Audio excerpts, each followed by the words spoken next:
Hello everyone, and welcome to another Civilization 3 video. Today I'm going to be going over some of the early game movements and micros in Civilization 3 Future, and trying to explain some of the early moves, especially surrounding worker moves. So you can see the first thing we do when we load in, we went Anarchy. We moved our worker to the forest. Since we're Japan, religious Civ, we know we have a 2-turn Anarchy, which is really handy. And we start that chop immediately because in Civilization in Future, if you start your chop 1 turn into Anarchy, then or with 1 turn left in your Anarchy, then the turn you get out of Anarchy, the chop will finish essentially the next turn. And the first thing we do is we chop out the Explorer, as you can see here, and for this exact reason, to pop huts, which gives us cities. So here we're exploring, trying to figure out where we're going to go, and I decide that Cow City on the coast looks pretty good. So that's where the settlers were walking. You can see I chose to chop that forest there specifically so that I could walk then to this bonus grassland right south of the cap, and so that we can get an immediate irrigation on it. And you can see I also did a bit of high level micro there where I used the forest for a turn, even though it looks like it slows down growth, because it doesn't actually, knowing that I'm going to irrigate that next turn and that will be perfect to finish. I use this trick one more time here. I let it use the forest, knowing that I'm going to irrigate this turn and then do what's called a 2-4-4 cycle on growth. So you can see how this is going to work. And you might say to yourself, okay, but aren't you losing worker moves? Like, I have now walked off of a tile that my worker was on without rotating it. That loses a worker move. Yes and no. So you can see I've done it again. So that's now 3 worker moves, actually, if you include the forest, that I've essentially thrown away. But I will show you what I gained from this. By doing it this way, we will have immediate growth per turn once the granary is finished and we have, filled up the box with food, right? So right there, that's another bit of good micro to know. That's called an underrush. So you could see I didn't have enough gold to rush the granary straight up, but my city was producing 5 shields this next turn. And what that meant is I could buy something 5 shields less. As Japan, that's an airport. And so I went ahead and bought the airport and then switched it back to the granary, and it finished the granary. So now I'm essentially waiting for that growth per turn to kick in. So I'm building a temple and and letting the city grow. So you can see I'm already, by walking away, I'm already a whole population ahead, and I'm about to be another population ahead by walking a second time to irrigate that again. So it's very, very strong. Like if I rotated where the forest was first and then irrigated, that would lose me a population. And then if I decided to road any of those bonus grasslands I irrigated before irrigating them, I'd be another population behind. So this is 2 whole population I'm ahead. I'm size 4 where I could be size 2 right now. And you'll see why that's really nice. So population in general is very handy, but having that extra population on hand is great. You can see in that second city, I did a similar micro trick to what I did before. I used a forest for a turn. Now I'm using a roaded cow for a turn, and the next turn I'm going to irrigate the cow. And so that city would have grown in 3 no matter what I did, but this way I got an extra prod the first turn, extra commerce the second turn, and now I'm getting full value starting the next turn. So this is where the magic starts. I walk another worker to a forest, and this is where you start using that extra population that I accumulated. So I start chopping, and I prepare for where my next city is going to go. So here, the land actually is, it's kind of nice, but it's not great. This is land that lots of people, I feel like, when they play Future, would be like, oh, this is terrible. I can't, this is unplayable, whatever. No bonus food in cap, blah, blah, blah. But it's actually kind of nice, especially because forests are super underrated in Future. The tempo you gain from forests already being in place is amazing. So here we go. you can see I built a worker here, and this chop now is going to finish next turn that I started before.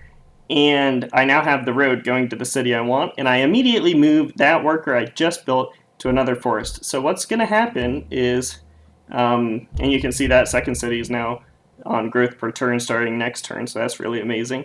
But what you will see here is I'm going to chop in to my capital a settler, right? And so I maintain 3 population, which is what I need here to keep my growth per turn.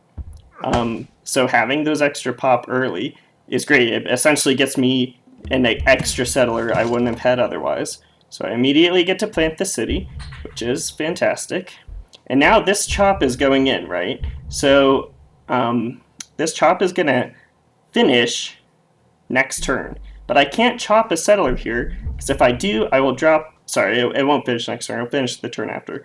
But if I chop a settler into this city, I will drop to 2 population. So I have to chop something else. So what I do is I move a second worker onto the chop that's already starting. So I lose another worker move, right? A little tough. Here I'm just like, essentially pretending I actually have a teammate that I can take gold from and or wartime. This is the other thing. This build is without any out of wars, and you usually are using that all the time early game. But you can see here, so I have moved now the second worker over there, right? So what I do is I make sure that this chop doesn't go to the other cities, and then I chop into this city, and then I can once again do an underrush where I buy an airport. Ready? Well, I'm trying to decide between doing market or cathedral. I think I end up doing the market. So yeah, buy the airport, switch it to market, and so what this does is it allows my city to grow 1 population, but I am getting what I'm building every single time I'm building it in a single turn. And that is huge. That is, so since the game has started, essentially I built an explorer, built a granary, and then immediately after finishing the temple, I've built worker, worker, worker every turn, or a settler, or this turn I'm building a market. And every single time, it's all happening in a single turn. And so you gain a lot of tempo that way. It's essentially free workers. And those early worker moves I lost, the 3 early worker moves, like 1 worker makes up for that. If you have 1 extra worker, it makes up for those moves in 3 turns. If you have 2 or 3 extra workers, which at this point, with these 2 chops, I'm already 2 workers ahead of where I would have been if I didn't have that extra population, then I'm going to be way ahead in worker moves eventually. So you can see why this is very valuable. And you can see, again, I'm already starting the next chop. So this next chop, because I'm size 4 now, will go into a settler. And so this is a sort of like, especially in 1v1 territory where you know generally if you're safe or if you're under pressure early. If you know you're safe and you're just going for a boomy build, these chopping strategies are humongously helpful for getting a kickstart to your game, because producing something in a single turn is amazing. So again, while we wait for this chop to finish, we build a worker in cap, and then this next turn, the chop's going to finish. So we're going to switch to settler. We're going to start the next chop. So here we're going to, switch to settler, exactly. And then, and you can see we are starting to get our other cities online sort of slowly. They'll pick up the pace. I like building up capital early, especially in 1v1 style games where you don't always know how long you're going to be able to be out of war. Right here, I'm setting up for another chop in the second city, because what I recognized is this cow city is worker per turn already, but it was worker per turn when that BG was not, that bonus grass was not mined. So if I mine it, I can be worker per turn on size 2 as long as I have a forest eventually. So I'm setting up a chop here, and I'm going to work on getting back my worker per turn immediately. So here, we chopped the settler, and now we've put a chop into this city again. So that's really nice. And then we're probably going to build a cathedral, I would guess, given how much gold I have. But again, it will be in 1 turn, and it will also maintain my population at that growth per turn spot, and it will allow this worker that's chopping the next one to chop a settler. So this is just a good way of like alternating building settler, so that you don't drop below growth per turn, but you're still producing them quickly. So here I am going to start the mountain mine. I like to start my mountain mines once I have a good amount of workers just sort of floating around with just one worker, so that by the time I actually want it, it'll be done, and I'm not like wasting a ton of workers doing it. So the other thing I do here is you can see everywhere I have chopped so far, as long as I don't move the worker that chopped there away from that tile, with the exception of the starting chop I did, I don't move the worker away. I wrote it first to sort of indicate to myself, you have chopped here. Don't try and plant chop again here. Because this strategy that I do, you can actually continue to use even once you've run out of natural forests. You can start planting your own, and if you use this strategy, you'll be overflowing with workers usually. So you can see now I've rotated these 2 tiles, and I've started planting another round of these chops for capital. And here I'm just going to sort of indicate to myself mentally, hey, this is a tile I've already chopped, so I improve it. Because, you don't want to plant a forest over a tile you've already improved, because it destroys the improvement. And so this is a good way of indicating to yourself, hey, you've already chopped this tile. Because in the game, you can only chop each tile once to get the production from it. So here, we're going to get another settler from Cap.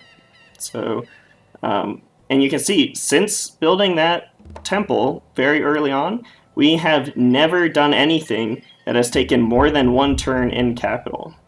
And that is, it's tremendously powerful. And that's really the thing I wanted to showcase with this video in particular, is just how to do that and how it helps you. So you can see planting this forest brings us back to worker per turn in Osaka. So this is these are some sort of high level, I would call them, micro strategies, but they can really accelerate your early game progress and help establish an economic base. And I'll say, like, looking at saves, very, very few people are doing this, or if they are doing it, they'll do it like a couple times, but it's pretty rare to see people, especially planting forests and chopping back into the city very often. But you'll see, I'll check Military Advisor soon, and when I do, I think I have something crazy like 14 workers already. Now, again, this is one of these builds where you have to be pretty certain you're not in danger. It's turn 20, and we don't have any units. So someone could be coming to get us, and at 4v4, this is not often a good way to build, because anyone could bring a carrier or something, snipe your, naked king. But in 1v1s especially, where you can't get out of wars, and so you need to sort of boost your own production early, this is a very powerful way to do it. And the general principle works in 1v1s or in 4v4s as well. You just have to be a little bit more cautious with how you build up and how you can protect yourself. One of the really nice things about workers, though, is that they are sort of a safe thing to build. So they're very greedy. Building workers means that you're not growing your city population. And if you're not growing your city population, you are not, this is, I guess I accidentally chopped into the wrong city. But if you're not growing your city population, that means that you are susceptible to dying, because you need high population in order to draft, right? But the nice thing about workers is, in a pinch, you can always just throw them back into your cities and draft. You can just merge them back into the cities to bring up high population and then draft in them. And so they are, as long as you are able to identify the threat ahead of time, you can still use workers to save you there. Here, I'm just chopping into my city to get a bank, so flak is a nice underrush for bank here. And if you're a commercial Civ, what I just did there, you might not recognize it, but I chopped and then I looked in the city. So commercial Civs, their banks are 30 production, and if you don't have the 25 shield airport as your underrush, it can be very awkward to try and underrush a 30 production building. And so the trick to doing it is if you line up 2 chops, you can finish 1 chop, then you can go into city, buy the settler, switch to the bank, and then finish the second chop. And so you'll have 25 shields, 10 from the first chop, 5 from buying the settler, and then 10 from the second chop. And then your city will just finish the last 5 to finish the bank. Here, since I'm not commercial, to finish the bank, I just bought the flak as the underrush. So yeah, this is essentially just a nice way of getting a smooth build up, as I was saying. And at this point, I think I've decided, okay, I've gotten enough value out of doing this sort of alternating between worker, settler, and building shenanigans in cap. And yeah, so here we go. 14 workers at this point in the game is a lot. You have a lot you can do with 14 workers at this point. And it will really accelerate the build, especially if I go for some sort of tempo build. I could like finish improving my capitals tiles and then just shove like 6 workers back into cap, and instantly I'm size 10, size 11. If I wait till size 6, I will be size or size 7. I can shove in 5 and be max population in cap and have a massively productive cap, making lots of gold and whatnot. So it's a very nice method to use, this sort of worker spam method, where you are essentially buying yourself free workers by timing chops in between workers, in between settlers and buildings and things like that. So yeah, this is the trick I thought everyone should know. There are some other nuances I wanted to discuss in the early game, so for that we'll have to load up another save. So I'll go load that up right now. Alright, so here's a nice little interaction I'll show. So as China, because I'm industrious, I can road and irrigate tiles in 1 turn in despotism, but not in anarchy. So before I go anarchy, as you always do at the beginning of the game, I road this tile because I already know I'm walking the settler up towards that cow, and so this worker gets to the forest that I want to chop at the same time, whether I walk it immediately or road first. And I'll show you as compared to if I do sort of a normal, turn your brain off opening, where, okay, I walk, I go anarchy, and then I do my worker move. Here, if I tried to road, it will take 2 turns. So you can see recognizing this before switching anarchy is very important. And then, of course, the last thing I want to mention about worker moves is the Control R tech, which, if you don't already know, I have a whole video on, so I'm not going to cover it here, but you should definitely go check that out. With that, I just want to say thanks for watching, and I hope you enjoyed it, and I'll leave you with this nice clip of chopping out a factory with a mess of workers.